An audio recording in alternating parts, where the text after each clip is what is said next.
दोस्तों एक समय ऐसा भी था जब पाकिस्तान स्पेस रेस और साइंस में भारत से 2 कदम आगे था। जी हाँ, ये सच है। तो फिर दोस्तों भारत पाकिस्तान से आखिरकार इतना ज्यादा आगे कैसे निकल गया? तो भाई ऐसा मुमकिन हुआ बहुत सारे कारणों से, जिसमें पाकिस्तान की मूर्खता भी शामिल है और भारत की समझ भी। पाकिस्तान की स्पेस एजेंसी फेल होने में और भारत के इसरो को अपने लक्ष्य तक पहुंचने में पाकिस्तान के सेना अध्यक्ष की गलतियां भी शामिल है और भारत के महान वैज्ञानिकों की मेहनत भी। और इन सब की हम डिटेल में चर्चा करेंगे। ये सब कैसे मुमकिन हो पाया, इसकी हम विस्तार से जानकारी आपको इस वीडियो के माध्यम से देंगे। तो मैं हूं हितेश गिरी गोसाई, आप है हेल्दी और साइंटिफिक ज्ञान से भरे एक चैनल द नॉलेज पर, और अभी तक आपने द नॉलेज को सब्सक्राइब नहीं किया है तो इसे सब्सक्राइब कर दे, बेल आइकन बजा दे ताकि हमारे आने वाले सभी वीडियोस आपको मिलते रहे। भारत और पाकिस्तान की स्पेस वॉर की वो कहानी जो इतिहास के कम ही पत्तों पर लिखी गई है, जिसके बारे में जानने से पहले आपको हम ये बता देते हैं कि दुनिया में स्पेस वॉर की शुरुआत कैसे हुई। तो दोस्तों साल 1957 में रशिया एक चमत्कार कर देता है। रशिया यानी कि उस वक्त का यूएसएसआर, और ये यूएसएसआर अपना एक सैटेलाइट यानी कि आर्टिफिशियल मून अंतरिक्ष में भेज देता है। और इतना करते ही ये क्या, रशिया का पूरी दुनिया में डंका बज गया कि भाई आपने तो यहाँ वहां नहीं लेकिन सीधी अंतरिक्ष में ही गुलेल मार दी। सैटेलाइट का नाम था स्पुतनिक, और स्पुतनिक को पूरी दुनिया सलाम ठोकने लगी। एक तरफ रशिया दुनिया की क्लास का मॉनिटर बन चुका था, तो दूसरी तरफ अमेरिका बनते बनते रह गया था। अब दोस्त अगर फेल हो जाए तो दुख होता है, और दोस्त अगर पास हो जाए तो पेट में दर्द होने लगता है। लेकिन दुश्मन अगर अव्वल आ जाए ना, तो दोस्तों क्या क्या हो सकता है ये तो मैं आपको क्या बताऊं, ये तो आपको उस वक्त का कोई अमेरिकन ही बता सकता है। अब यूएसएसआर की इस सफलता के बाद अमेरिका सदमे में था, और इस सदमे से बाहर निकलने के लिए अमेरिका ने अपने स्पेस मिशंस लॉन्च कर दिए, और शुरुआत हुई इस साल 1958 में नासा की। इसके बाद रशिया को दिखा देने के लिए और पूरी दुनिया में स्पेस का जमादार बनने के लिए अमेरिका ने मून पर एस्ट्रोनॉट्स को ही भेज दिया। अब दोस्तों फिर से हम हमारे विषय पर आते हैं और बात करते हैं भारत और पाकिस्तान की स्पेस वॉर की, इसरो और सुपार्को की टक्कर की। पाकिस्तान की स्पेस एजेंसी सुपार्को की बात करें तो उसने भारत से पहले स्पेस में अपना रॉकेट लॉन्च किया था, और वो भारत से करीब 8 साल पहले एस्टेब्लिश हुई थी। अब आप सोचोगे कि आखिर पाकिस्तान जैसा देश ऐसा कैसे कर सकता है? तो ऑफ कोर्स ये पाकिस्तान ने नहीं किया था, ये किया था दुनिया के जमादार ने। पाकिस्तान ये सब कुछ कर ही पाया था अमेरिका की मदद से। रशिया के बाद अमेरिका स्पेस में अपना दबदबा बनाना चाहता था, और रशिया की सफलता के बाद अमेरिकन प्रेसिडेंट ने तो ये भी ढिंढोरा पीट दिया था कि हम मून पे इंसानों को ही भेज देंगे, और ये बहुत ही बड़ी कमिटमेंट थी। इसलिए अमेरिका को बहुत सारे देश अपने अलायंस के रूप में चाहिए थे। उस वक्त अमेरिका को एशिया में एक पार्टनर की जरूरत थी। अब स्वाभाविक है कि भारत पहले से रशिया का मित्र था, यानी कि यूएसएसआर का मित्र था, इसलिए उनको अपने पार्टनर के रूप में पाकिस्तान को चुनना पड़ा। और पाकिस्तान ने इस अपॉर्चुनिटी को लपक कर झपट लिया, और 1961 में पाकिस्तानियों ने अपनी स्पेस एजेंसी यानी कि सुपार्को को एस्टेब्लिश कर दिया। और दोस्तों ऐसे अमेरिका की मदद से पाकिस्तान ने अपना स्पेस प्रोग्राम साल 1961 में लॉन्च कर दिया, और इस पूरे मिशन को लीड किया था एक पाकिस्तानी जीनियस अब्दुल सलाम ने। आपको बता दें कि ये अब्दुल सलाम पाकिस्तानी स्पेस एजेंसी सुपार्को के फाउंडर भी थे। अब दोस्तों आप बताएं कि हमारे पास कौन थे? अब्दुल कलाम थे, और इनके पास कौन था? अब्दुल सलाम। अब अब्दुल कलाम साहब का तो हमारे देश में क्या रुतबा था, क्या शख्सियत थी, ये तो हम सब जानते हैं, हम क्या पूरी दुनिया जानती है। लेकिन अब्दुल सलाम का इन पाकिस्तानियों ने क्या किया, ये एक इंटरेस्टिंग स्टोरी है। इस वीडियो में आगे आप वो भी जानोगे कि अपनी ही स्पेस एजेंसी के फाउंडर के साथ पाकिस्तान ने क्या किया। अब इससे आगे बात करें तो अपने स्पेस प्रोग्राम लॉन्च करने के बाद पाकिस्तान ने अगले ही साल एक साउंडिंग रॉकेट भी स्पेस में भेजा।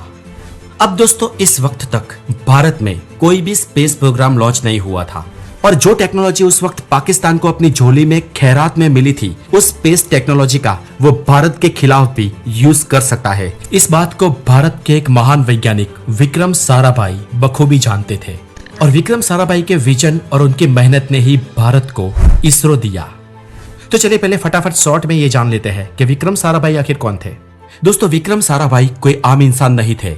वो 12 अगस्त साल 1919 में भारत के गुजरात प्रदेश में, हालांकि उस वक्त उसे गुजरात नहीं लेकिन बॉम्बे स्टेट कहा जाता था, उस विस्तार के अहमदाबाद शहर में विक्रम साराभाई का जन्म होता है। पूरा नाम था विक्रम अंबालाल साराभाई, जो खुद एक कैम्ब्रिज ग्रेजुएट थे। विक्रम साराभाई भारत की उस वक्त की one of the richest family में पैदा हुए थे। वो कॉस्मिक रेस की फील्ड में भी एक्सपर्ट थे और उनको एक महान हस्ती डॉक्टर CV रमन ने ट्रेन किया था। उनके पास कैम्ब्रिज की डिग्री थी, पैसा भी उनके पास बहुत था और भारत के बाहर चाहते तो वो किसी भी वक्त किसी भी देश में जाकर अपना जीवन निर्वाह कर सकते थे। लेकिन देश के इस सपूत ने भारत में रहने का डिसीजन लिया, क्योंकि दोस्तों उस वक्त उनका एक सपना था भारत को स्पेस में ले जाने का। दोस्तों विक्रम साराभाई ने जब ये बात कुछ लोगों को कही तो वो लोग उन पर हंसने लगे। एक बार एक विदेशी अखबार ने विक्रम साराभाई को पूछ लिया कि भारत जैसे गरीब देश को स्पेस में जाने की क्या आवश्यकता है। तब विक्रम साराभाई ने बताया कि भारत इस वक्त गरीब है, इसलिए हमें स्पेस में जाने की जरूरत है, क्योंकि स्पेस प्रोग्राम्स और उसके मिशंस भारत की इकोनॉमी में और भारत की बढ़ती अर्थव्यवस्था में सबसे ज्यादा मददगार साबित होंगे। और दोस्तों ऐसा हुआ भी। अब भारत के स्पेस मिशन भारत के लिए कैसे पैसा बरसा रहे हैं उसकी चर्चा हम आगे इस वीडियो में करते हैं, पर उससे पहले इसरो की स्थापना की ये कहानी पूरी कर देते हैं। इसके बाद दोस्तों इस सभी परिस्थिति को समझकर, उस पर गौर कर उस पर रिसर्च कर विक्रम साराभाई के सामने बहुत सारी चुनौतियां थी। उस वक्त इंडिया के पास इतना इंफ्रास्ट्रक्चर नहीं था, भारत को स्पेस सेक्टर में लीड करने वाले बेहतरीन लोग भी नहीं थे और अच्छे वैज्ञानिकों को उस वक्त देने के लिए पैसा भी भारत के पास नहीं था। तो फिर हमने ये सब कर कैसे दिखाया? क्या हमारे पास जज्बा था? दोस्तों हाँ वो था, लेकिन मैं जज्बे की और कोई इमोशनल बात आपके सामने नहीं करूंगा। बिल्कुल टू द पॉइंट साइंटिफिक बात करूंगा जो प्रैक्टिकल भी है। और ऐसे हालात में दिल के साथ दिमाग से सोचना और प्रैक्टिकलिटी ही हमें इन सबसे उबार सकती है। अब दोस्तों विक्रम साराभाई इन सभी प्रॉब्लम्स को ओवरकम करके इससे आगे बढ़ना चाहते थे और इंडिया के लिए अंतरिक्ष में जाने का रास्ता बनाना चाहते थे। और इसके लिए विक्रम साराभाई ने अपनी स्ट्रेंथ और नॉलेज का फायदा उठाया। उन्होंने दुनिया को बताया कि भारत के स्पेस सेक्टर में इन्वेस्ट करो, हम में दम है, हमें नॉलेज है, एजुकेशन है और इससे दुनिया का फायदा होगा। दोस्तों ये बात ना उन्होंने कही लेकिन करके भी दिखाई। उस वक्त फ्रांस ने हमें फ्री में अपने पेलोड्स प्रोवाइड किए थे। दुनिया के कई देशों ने मदद की और अमेरिका ने भी अपने अपाचे रॉकेट हमें प्रोवाइड किए। और इसके साथ भारत ने अपने नॉलेज, अपने जज्बे और अपने अनुभव से एक बहुत ही विशाल रॉकेट बनाया। नवंबर साल 1963 में बूम, हमारे देश से पहला साउंडिंग रॉकेट लॉन्च हुआ। अब दोस्तों भारत की धरती से पहला रॉकेट लॉन्च होने के बाद भी इसरो जैसी ऑर्गेनाइजेशन अभी तक हमने नहीं बनाई थी। इसरो को शुरू होने में भी कुछ साल बाकी थे, लेकिन इस बीच भारत के वैज्ञानिकों ने दूसरे देशों ने जो स्पेस टेक्नोलॉजी इजाद की थी उसको समझकर और अपना उसमें नॉलेज डालकर स्पेस टेक्नोलॉजी में डेवलपमेंट करते रहे। और आखिरकार 15 अगस्त 1969 के दिन इसरो की स्थापना हुई। इसरो ने शुरू होते ही सैटेलाइट इंट्रोडक्शनल टेलीविजन एक्सपेरिमेंट शुरू कर दिया, यानी कि भारत के सैकड़ों गांवों में हजारों लोगों को उस वक्त सैटेलाइट के थ्रू एजुकेशन देना शुरू कर दिया। ऑफ कोर्स जो टीवी के माध्यम से था। आपको बता दें कि हमारा पहला सैटेलाइट साल 1975 में लॉन्च हुआ था, जिसका नाम था द आर्यभट्ट सैटेलाइट। और आपको ये भी बता दें कि हमारी सरकारों ने स्पेस प्रोग्राम की अहमियत को समझा और वो इसरो को फंडिंग करते रहे। इसके बाद 1983 में इसरो ने हमारा पहला सैटेलाइट कम्युनिकेशन सिस्टम लॉन्च किया। हमारे वैज्ञानिकों की मेहनत देखिए दोस्तों, ये देखिए इसरो की शुरुआती तस्वीरें जब इसरो अपने शुरुआती चरणों में था, और आज देखिए इसरो की ये सक्सेस जिसे पूरी दुनिया सलाम कर रही है। अब दोस्तों आज की बात करें तो हम चांद पर ऑलरेडी जा चुके हैं, हमारा रोवर आज वहां पर घूम रहा है और हम मंगल पर भी जा चुके हैं। वहां के ऑर्बिट में भी हमारा ऑर्बिटर फर्स्ट अटेम्प्ट में पहुंचा है। चंद्रयान 3 की सक्सेस के बाद तो भारत की मानो तकदीर ही बदल गई है। हमारे दरवाजे पर बहुत सारे देश हाथ बांध खड़े हैं। TOI की एक रिपोर्ट के मुताबिक सऊदी अरब, दक्षिण कोरिया और सिंगापुर जैसे देश भारत के और इसरो के साथ मिलकर काम करना चाहते हैं।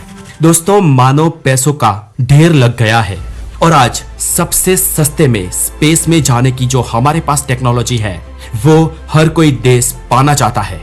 इसके साथ ही दोस्तों स्पेस पर जाने की टेक्नोलॉजी पर बात करना जितना आसान है ना, ये टेक्नोलॉजी इससे कहीं ज्यादा कॉम्प्लेक्स है। अगर इस टेक्नोलॉजी के बारे में आप जानना चाहते हैं तो इसके लिए हम आगे एक वीडियो बनाएंगे। अगर आप उस पर एक वीडियो चाहते हैं तो हमारे कमेंट बॉक्स में इसके बारे में लिखे। लेकिन दोस्तों ये पेचीदी टेक्नोलॉजी का भारत ने अपने आप आविष्कार किया है। हम मंगल और चांद पर तो पहुंच चुके हैं, लेकिन हमारी वीनस और सन पर भी जाने की तैयारियां शुरू हो गई है। हम गगनयान के माध्यम से भविष्य में इंसानों को भी स्पेस में भेजने जा रहे हैं। और दोस्तों इन सब के बीच पाकिस्तान स्पेस रेस में बहुत पीछे छूट चुका है।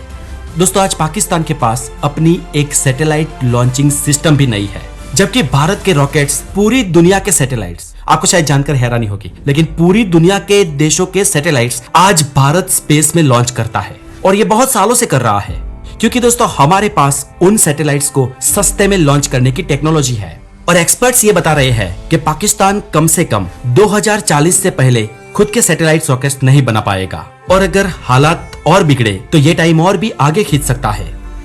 अब दोस्तों ये सब जानने के बाद आपके मन में एक सवाल जरूर उठा होगा कि आखिर पाकिस्तान की स्पेस एजेंसी हमसे पहले शुरू हुई थी तो वो आगे क्यों नहीं बढ़ पाई। तो दोस्तों इसका कारण है पाकिस्तान की और हमारी सोच में फर्क। हमारे वैज्ञानिकों ने कंस्ट्रक्टिवली और इंसान के मददगार साबित हो ऐसे इक्विपमेंट्स, ऐसे स्पेस मिशन और ऐसे टेक्नोलॉजी को डेवलप करने में अपना फोकस किया, जबकि पाकिस्तान के वैज्ञानिकों को वेपन इंडस्ट्री में डाल दिया गया। उन्होंने अपने बजट्स भी वेपन्स पे जाया किए। उनका एक ही फोकस था, भारत को डिस्ट्रॉय करना। इसके अलावा दोस्तों पाकिस्तान देश के साथ उसकी स्पेस एजेंसी भी गड्ढे में गई, उसका एक कारण था वही जो आमतौर पर हर पाकिस्तान के डिपार्टमेंट में देखने को मिलता है, उसकी सेना की हर चीज में टांग लड़ाना। पाकिस्तान के हर डिपार्टमेंट की तरह सुपारको की सत्ता भी रिटायर्ड जनरल के पास रही है, जिनका स्पेस और एस्ट्रोनॉमी से कोई वास्ता नहीं था, जबकि इसरो की डायरेक्टरशिप हमेशा से क्वालिफाइड एस्ट्रोनॉमर्स या फिर क्वालिफाइड फिजिसिस्ट के पास ही रही है। तो फ्रेंड्स इस तरह lack of political will, financial crunch, lack of technology, Pakistan के पॉलिटिशियंस और पाकिस्तान के मिलिट्री जनरल्स की बार बार पिन मारने के कारण सुपारको की भैंस खड्डे में चली गई है, जो बहुत सालों तक अभी ऊपर नहीं उठने वाली। अब दोस्तों और एक किस्सा सुनिए। पाकिस्तान की स्पेस एजेंसी को जिसने खड़ा किया था वो डॉक्टर अब्दुल सलाम, जो पाकिस्तान के बहुत ही उम्दा वैज्ञानिक हुआ करते थे। देखिए उनके साथ पाकिस्तान ने क्या किया।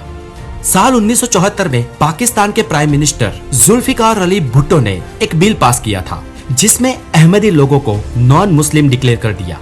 अब दोस्तों अहमदी एक कम्युनिटी होती है, उस वक्त इस बिल में उनको नॉन मुस्लिम घोषित कर दिया गया। और दोस्तों इस बिल की वजह से, इस लॉ की वजह से डॉक्टर अब्दुल सलाम जैसे व्यक्ति को सुपारको की हेड पोजीशन से निकाल दिया गया। देख लीजिए दोस्तों, जब कोई देश रिलीजन के आधार पर जन्म लेता है और जब उसमें जुनून या कट्टरता होती है तो उस देश का क्या होता है वो आप भी आज के पाकिस्तान के हालात देखकर जान चुके होंगे। दोस्तों इतना समझने के बाद अब आप भी समझ जाइए कि हमारे देश के असली हीरो साइंटिस्ट ही होते हैं। ये आम लोग होते हैं, आप और हमारे जैसे, जो ईएमआई पर अपना घर खरीदते हैं, जो सैटरडे संडे या वीक ऑफ के दिन पार्क में जाते हैं, अपने परिवार के साथ घूमते हैं। लेकिन फ्रेंड्स यही लोग देश का भविष्य तय करते हैं। और दोस्तों ऐसे लोगों को, हमारे वैज्ञानिक दर्जे के लोगों को किसी फिल्म अभिनेता या फिल्म अभिनेत्री से ज्यादा रिस्पेक्ट देने की जरूरत है। उन्हें असली हीरो मानने की जरूरत है, जो आज धीरे धीरे देश में हो भी रहा है। और हमारी सरकार को अच्छी से अच्छी सैलरी वैज्ञानिकों को देने की जरूरत है और देश के जवानों को भी, क्योंकि दोस्तों साइंस और टेक्नोलॉजी किसी भी देश का भविष्य, किसी भी देश की इकोनॉमी तय करती है। और इस बात को आप फ्रांस, रसिया या अमेरिका को देखकर समझ सकते हैं। तो फ्रेंड्स आज के इस वीडियो में इतना ही। अगर आपको हमारा ये वीडियो अच्छा लगा हो तो इसे लाइक करें, शेयर करें, हमारे वीडियो में बहुत सारे कमेंट्स करें और हो सके तो द नॉलेज को सब्सक्राइब भी जरूर करें। अभी हमारे इस चैनल पर चल रही है साइंस की द ग्रेटेस्ट थियरीज, तो बने रहे द नॉलेज के साथ। अपना बहुत सारा ध्यान रखें। Have a wonderful day, take care.